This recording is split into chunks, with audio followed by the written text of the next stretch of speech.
Okay, so over the last 4 weeks, we've been talking about starting over. Oh, and everybody's watching us online? I just got this great phone call from this woman back east, never been to a Unity church before. Somehow she found my talks online and had to call to thank me for my talks online. How amazing is that, huh? So everybody's watching us online. Okay, so for the last 4 weeks, we've been talking about starting over. And one of the premises that I started with that I want to continue to hold in mind is that if we tell ourselves the truth, we're starting over and over and over again, more times than we've been led to believe. We used to think about that we get on a path in life, and we're just kind of supposed to follow that path till we die, right? But the reality is that we are changing jobs, changing relationships, changing everything about our life more often than in any time in the history of our world. And yet, when we go through these times of starting over, many times we act like we did something wrong. Like we made a mistake, like something broke, something fell, something happened that wasn't supposed to happen. And so then we hold starting over in such a place of shame. And what if today we talk about starting over as a necessary part of your soul's journey? That you're going to complete phases, and when those phases are complete, you're going to start over. You didn't do anything wrong. You actually had a little mini graduation ceremony, but we just forgot to celebrate it, right? So over the last 4 weeks, we've talked about learning to tell yourself the truth when it's time to start over.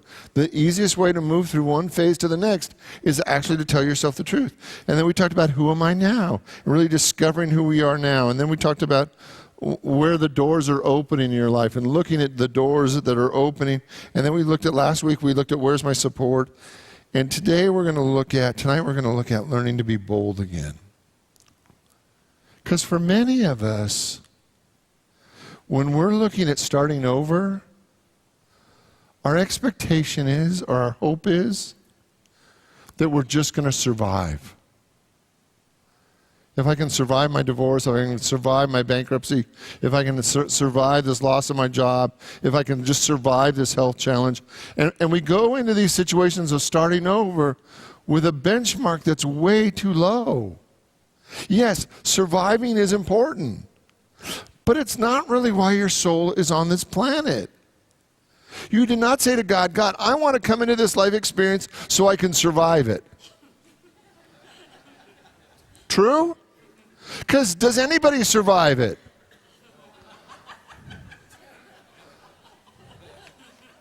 Right? I want you to see that. You are not going to survive this life experience. True? Can I get an amen from the house? You're not going to survive it. You're simply not going to survive it. There's going to be a moment where you're done and you did not survive it. Now, if your soul was just here to survive it, then every life would be a failure. True? You didn't come to survive. You came to thrive.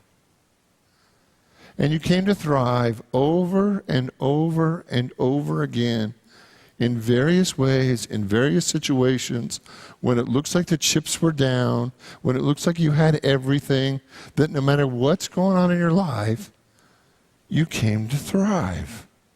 So on a scale of 1 to 10 tonight, just for you, on a scale of 1 to 10 tonight, are you living the best version of you? On a scale of 1 to 10, 10 being you were absolutely hitting it out of the park, that you are living the best version of you day in and day out, and you're just hitting it out of the park. A 1 is not so much, right? So on a scale of 1 to 10, how are you doing at thriving? How are you doing at living the best version of you? And then the question that I have for you is, what happened? What was the thing that caused you to stop fully living? Like, can you remember a moment or experience, a challenge, a problem, a bankruptcy, a divorce, a loss of your job, where you just started deciding it was okay to turn it down? The 3 or 4 was close enough. That nobody's really living at 10 anyway. So my 3 or 4 is better than all the people that are living 2s. Right? So what happened? Because sometimes we turn it down for so long, the turned down version gets to be normal. And we don't even remember sometimes what it was like when we were thriving. But if you tell yourself the truth, what would it take for you to be bold again? Now, there is a difference between introverts and extroverts, right? If you want a great book on being an introvert, there's a book called Quiet. And it really defines how, in an extroverted society, how it is more difficult to be an introvert. But every one of us gets to live bold. Whether we're an introvert or an extrovert, there is a boldness in our spirit that may not be the life of the party, but you know when you're living the best version of you. Because you don't have to be an extrovert to be bold. You can do it quietly. Right? Did anybody see the 1980 movie Resurrection?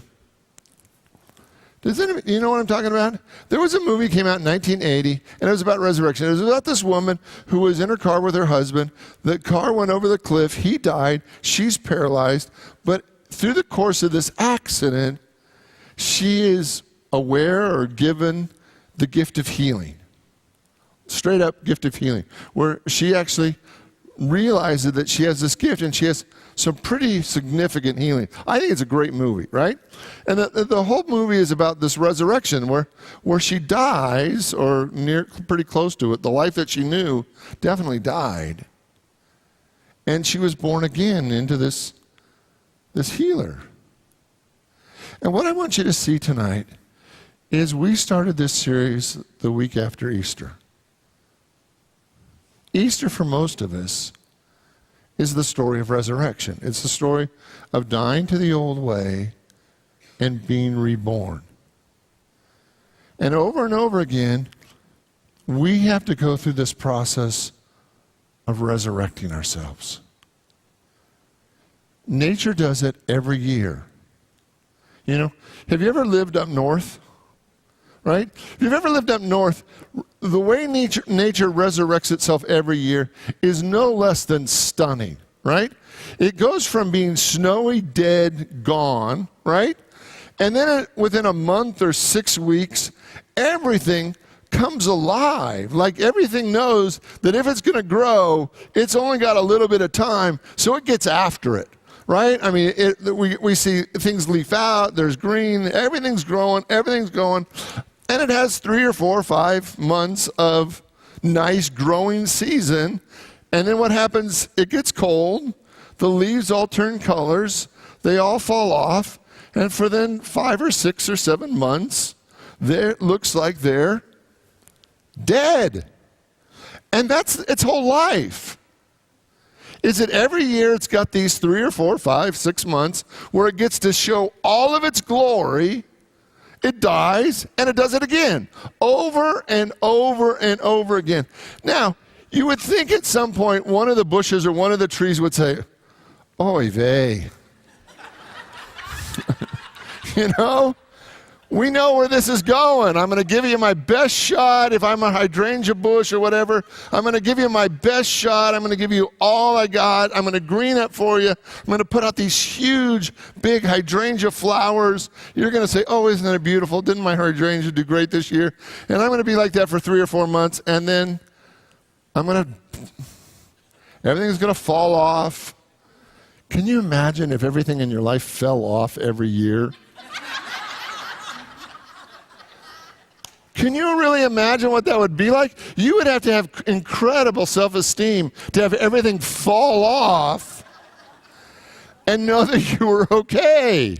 I mean, it would take incredible self-esteem. But every year, nature, everything falls off, and then nature knows itself as whole and complete, even when everything's missing, and it does it all over again. And every spring, it doesn't just go through the motions, it actually thrives. What I want you to see tonight is that a spiritual being, you're going to get multiple times in this lifetime to resurrect, to be born again, as little test cases. And how you do with these really does matter. Because you can just go through the motions, or you can decide through everything, through every starting over, that you're not just going to go through the motions, but that you're going to actually thrive through every one of them. See, some souls, when they come to this planet, they actually come from a place of being wounded. There are actually souls that come to this planet and they're still holding the wounds of past experiences. And there's some souls that come to this planet and they actually get wounded here, right? And there are some souls that get to experience both. You know, they come in a little wounded and they get a little bit more wounded, and they have to decide, even in their woundedness, how much are they going to live? So sometimes when we've been wounded by life, we think that's an excuse not to play full out. That gives us a reason. Oh, I've been wounded. I don't have to play the next round, or I don't have to play the next game full out. And I'd like to challenge that tonight. That I'm sorry that you've been wounded. I'm sorry that sometimes life hurts. That sometimes life is unfair. That sometimes you do have to start over. But you don't have permission not to live anymore. See, I think we all made a commitment to God. That when we accepted this life, that we were really going to live it. That no matter what happened, no matter what went right, no matter what went wrong, we were going to live it. And too often, we just go through the motions. Now, do you know what the mythological phoenix bird symbolizes? I think most of us do, right? Right? The idea that this bird, this creature, out of its ashes, out of its death, is reborn. And that it can be reborn an infinite number of times out of its ashes, out of the last version of itself, out of its old remains, it is reborn into new life. And what I want you to see tonight, what's important for you to see tonight, is that you're going to be reborn a whole lot. In this lifetime, and in, I'm just going to say this, and in many lifetimes. And I want there to be such a deep, solid commitment in your soul that you know that you're here to live. Not to win. Not to be perfect. Not to get everything right. See, we think that if we don't get it all, if it's not all perfect, if we don't get it all right, then somehow we shouldn't try again. No, the very purpose of life is just to play it, just to live it, just to go full out, to express all that God is within you. And tonight, what if you were willing to confront that part of you that tells you just to dial it down? Dial it back. Don't be all that. Don't try that hard. Don't be that fully alive. Don't be that loud. Don't be that bold. There was a woman when I stepped down from Unity Phoenix the first time, who said to me, I think she meant it as a compliment. You wore your arrogance like a crown that helped us all believe that we could do it. And it was so interesting because, you usually don't think of arrogance as like an admirable quality, right? She said, but you were so arrogant that we could do it, that we just believed that we could do it. You were so sure that we could build a new church and move here and do all the things that we did that we didn't really question it. That you literally wore your arrogance like a crown. I thought, okay. If it's going to be served to me, I might as well wear it, right? If it's mine, I'm going to wear it, and I'm going to wear it fully. And so what I want you to see tonight is, what if you're playing small? Because you failed in the past. What if your relationship didn't work, or you got demoted, or it didn't work the way you wanted it to work, and it didn't all come together, and you weren't the rock star, the superstar, the hero, the home run hitter, and so you just gave up a little bit? Tonight, would you be willing to live bold again?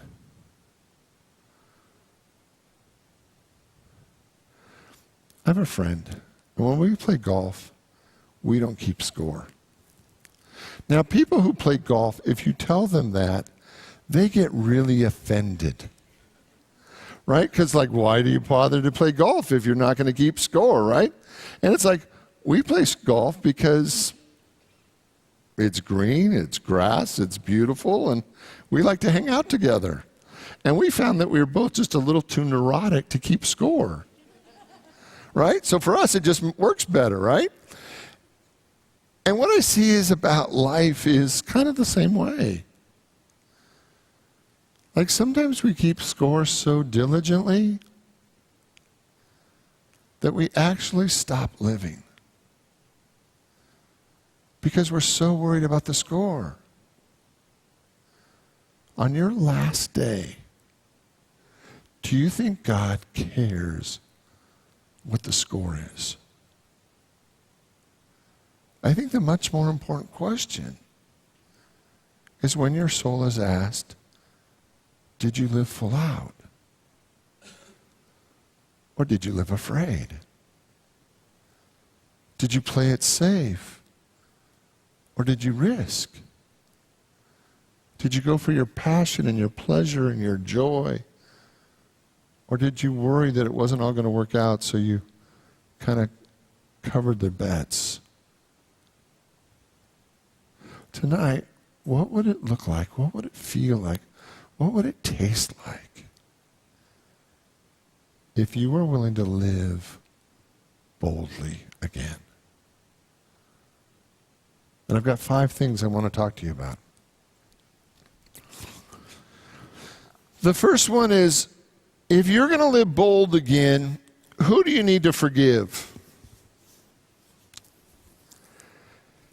Because sometimes, if you've been the CEO and you're now flipping burgers, there's some forgiveness work, right? If you feel like somebody's done you wrong, cheated you, talked bad about you, whatever, there's some forgiveness work to do. And I don't think any of us can really live boldly, really live fully alive, if we're not willing to forgive. So who do you need to forgive? Maybe it's you, maybe it's somebody else, maybe it's circumstances, maybe it's the sign you were born under. I don't know what you need to forgive, but I'm going to invite you to look at who do you need to forgive so that you can live boldly. So that's number 1. Who do you need to forgive? 2, I want you to do a shame inventory. Wow, that sounds like fun, right? I want you to look at all the stuff that you have shame about in the way things ended in your life, right? All the things that you're holding shame about. I want you to do a little shame inventory, right? And I want you to really see if there's any place where you're holding shame in your life. Because over and over again, shame keeps us from living. It just does. We turn down our light, we turn down our joy. Every time we feel ashamed, we are not living the best version of ourselves. And here's what I want you to do about it. I want you to actually tell people you love and who you know love you what you're ashamed of. And I want you to do it in a very specific way. I want you to ask them, would you still love me if you knew, boom. Right? Now, I'm not talking about just everybody. If you have a friend or a family member who's never unconditionally loved you, this is not your go-to person. Right? You are not there to give them more ammo to beat you up at holidays, right? This is the people that you've prayed with, that you know have loved you, have been with you through thick and thin, and you say, I've got some stuff that I'm still holding shame about. Would you still love me if you knew? And you get to get it out.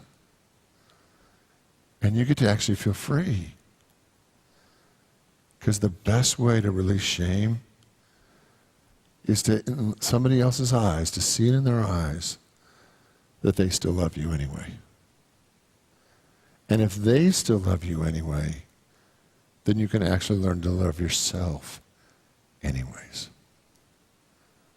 So I want you to do a shame inventory. I want you to make a list of all the things that have created shame within you, and I want you to write them down, and I want you to share them with safe, loving, generous people, right? This is not the one you could take to Aunt Edna, who's critiqued everything you've ever done since the second grade, right? These are people who are walking the spiritual walk with you and just absolutely unconditionally love you. Third one, you got to find your groove again.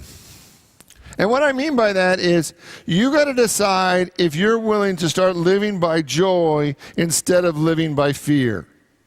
Remember the movie, Stella Lost Her Groove, right?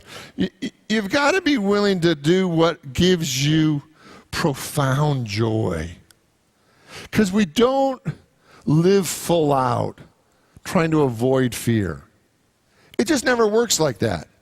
We actually have to move in the direction of our greatest joy. So what gives you joy? What gives you the most joy? Are you willing to move in that direction? 4, and it's kind of similar, but it's a little different. 4 is, am I fulfilling my purpose? Now, my purpose isn't my job. My purpose is the thing that gives me radical joy. Am I doing what I just absolutely love? Am I fulfilling my purpose? And 5, am I willing to recommit? See, one of the things that happens when people have a miss or a fall or a mistake and have to start over, there's this opportunity that they have to recommit to life again. And many times when they get divorced or when they have a problem or when there's a situation or whatever, it's like there's a part of them that says, I'm never going to fully commit again because it didn't work this time. So I'm not going to be fully committed in my job, or I'm not going to be fully committed in my finances, or I'm not going to be fully committed in my relationship because I want to have a safety out. I want to get out and not have to worry that I was fully in. But the problem with not being fully in is you can't be bold and halfway in. If you're going to be bold, you actually have to go all the way in and risk being hurt again. Right? Well, why would I risk being hurt again? Because I want to be alive. I want to be alive. And if I never fully recommit, I'm not alive. So are you willing to recommit in those moments, in those situations that allow you to express all of it? So let me give them to you again, all 5. First one is, who do you need to forgive? What do you need to forgive? Second one is doing a shame inventory. I know that's the one you're going to love the most. 3 is finding your groove. 4 is fulfilling your purpose. And 5 is recommit to your greatness. One of my favorite scriptures is in the book of Joshua. And what I love about Joshua is that Joshua had this incredible role. He was Moses' number 2. He was his second in command. And just as they're about to enter the promised land, Moses dies. And the one that is called then to lead them into the promised land is Joshua. And Joshua has always been number 2. He's always been number 2. And now he's been given the most important task of not just leading them as they wander around the wilderness, but actually helping them in being people that are able to attain the promised land. And for me, the first chapter, the first book of Joshua is probably the most dynamic spiritual teaching in the whole Bible for me, as how do you attain greatness? Because God is speaking right to Joshua. And this is just one of the lines. This is verse 9, chapter 1. Have I not commanded you? Be strong and of good courage. Don't be fearful or discouraged, because I, the Lord your God, is with you wherever you go. So you ready for your homework? So your homework this week is to tell yourself the truth. We're kind of ending where we began. And what I want you to see tonight is, I want you to tell yourself the truth about your own aliveness, about your own boldness. And I know that dialing it back sometimes feels safer, but you're going to die anyway. You literally are going to die anyway. So you can either die playing full out, or you can die playing it safe, not ever really living. And I vote for living. So if you told yourself the truth, what would it look like if you lived full out? If you lived boldly?